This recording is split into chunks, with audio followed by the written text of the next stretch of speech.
Good afternoon, dear friends. In today's video, we are going to talk about another gospel, the Gospel of Judas. For centuries, the name Judas Iscariot has been synonymous with betrayal. He is remembered as the disciple who sold Jesus for 30 pieces of silver and set in motion the events that led to the crucifixion. But what if another ancient text tells a very different story?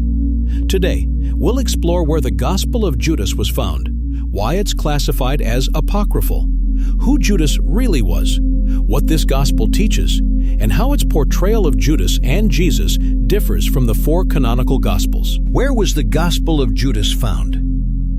The Gospel of Judas was discovered in the 1970s in Egypt, hidden inside a limestone box near the Nile River. It was written in Coptic, a later form of the Egyptian language, and dates to around the 3rd or 4th century, though scholars believe the original text was composed in Greek during the 2nd century. For decades, the manuscript was damaged, poorly stored, and nearly lost to time.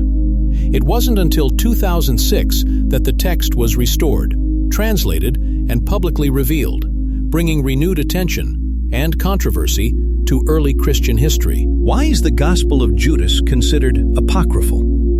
The Gospel of Judas is classified as apocryphal, meaning it was not included in the official New Testament canon. There are several reasons for this. It was written long after the lifetime of Jesus. It reflects Gnostic theology, which differed sharply from early Christian beliefs. It presents a radically different understanding of salvation, creation, and Jesus himself.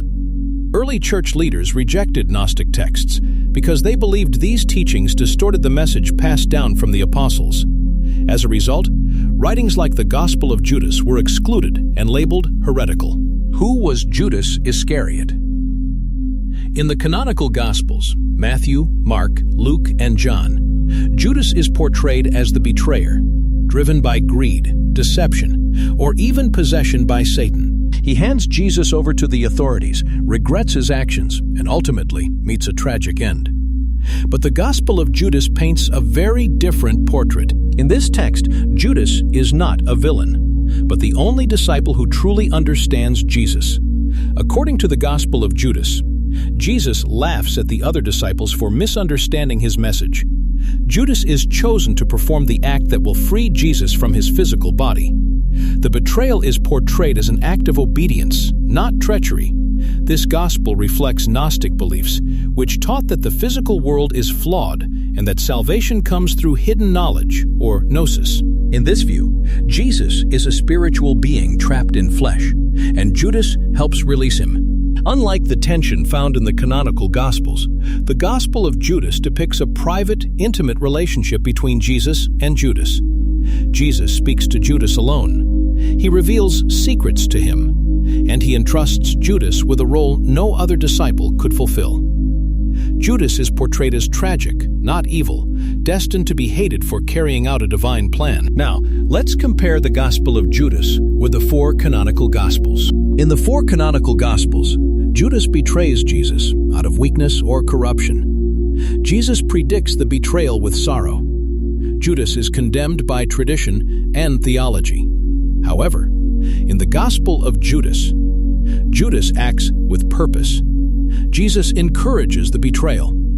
The crucifixion is not a sacrifice for sin, but a release from the material world. These two portrayals could not be more different, and that difference explains why the Gospel of Judas was rejected. The Gospel of Judas does not rewrite Christian doctrine, but it does reveal how diverse early Christianity truly was. It reminds us that the early centuries of faith were filled with debate, disagreement, and competing interpretations of who Jesus was and what his mission meant. Whether viewed as heretical, symbolic, or historically valuable, the Gospel of Judas forces us to confront an uncomfortable truth.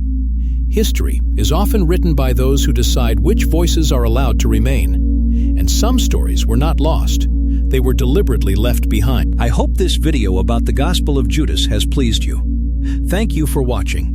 And if you found this video meaningful, don't forget to like, subscribe, and share your thoughts in the comments below. Bye, my friends, and may peace be with you.